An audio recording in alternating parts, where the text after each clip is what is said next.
ಭಾರತೀಯ ಪರಂಪರೆಯ ಕರಾವಳಿ ಜನಪದ ಪರಂಪರೆಯ ಹೆಗ್ಗುರುತುಗಳನ್ನು ಗಮನಿಸಬಹುದು.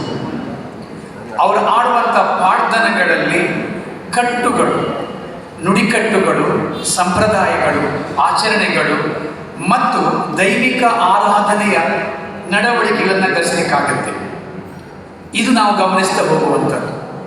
ಆ ಎಲ್ಲ ಇರುವಿಕೆಯನ್ನು ಗಟ್ಟಿ ಮಾಡಿಕೊಂಡವರಿದ್ರೆ ಅದು ಮಂಜು ಬಾಣ ಅವರು, ಮತ್ತು ನಮಗೆ ಸಿಗೋದಿಲ್ಲ. ಆ ಒಂದು ಸಾರಾಂಶವನ್ನು ನಾವು ಇವತ್ತೇನು ಮಾಡಬೇಕಾಗಿದೆ? ಈಗ ಪ್ರೇಮಾನಂದರು ಮಾಡಿದ ಬಹುಶಃ ದೊಡ್ಡ ಸಾರ್ಥಕತೆ ಸರ್. ಯಾವಾಗ ಬದುಕು ಸಾರ್ಥಕತೆ ಆಗುತ್ತೆ ಅಂತ ಹೇಳಿದ್ರೆ, ನಮ್ಮ ಪೂರ್ವಿಕರ ಒಂದು ಸಂಸ್ಕೃತಿಯನ್ನು ಮುಂದಿನ ಜನಾಂಗಕ್ಕೆ ರವಾನೆ ಮಾಡೋದು ಒಂದು ಪರಿಕಲ್ಪನೆ ಬಂತಲ್ಲ. ನಿಮ್ಮದು ದೊಡ್ಡ ಮನಸ್ಸು ಸರ್, ನಿಮ್ಮ ಕುಟುಂಬದ ದೊಡ್ಡ ಮನಸ್ಸು, ಯಾರು ಮಾಡೋದಿಲ್ಲ ಹೋಗಲಿ ಅಂತೇಳಿ.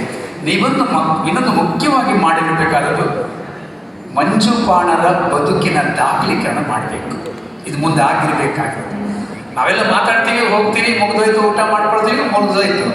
ಆದರೆ ಮಂಜು ಬಾಣರ ಬದುಕಿನ ನಲಿಕೆಗಳ, ಪಾಡ್ದನಗಳ, ಕಟ್ಟುಗಳ ದಾಖಲೀಕರಣ ಯಾವಾಗ ಆಗುತ್ತೆ ನೋಡಿ, ಅದು ಸಾರ್ಥಕತೆ.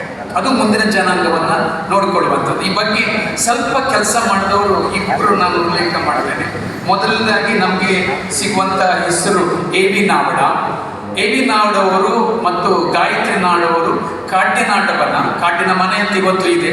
5 ರಾತ್ರಿಗಳ ಒಂದು ಅಧ್ಯಯನ ಮಾಡಿ ವಿಡಿಯೋ ದಾಖಲೀಕರಣ ಮಾಡಿ ರಾಷ್ಟ್ರಕವಿ ಗೋವಿಂದ ಪೈ ಸ್ಮಾರಕ ಕೇಂದ್ರದಲ್ಲಿ ಇವತ್ತಿನವರೆಗೆ ಇದೆ.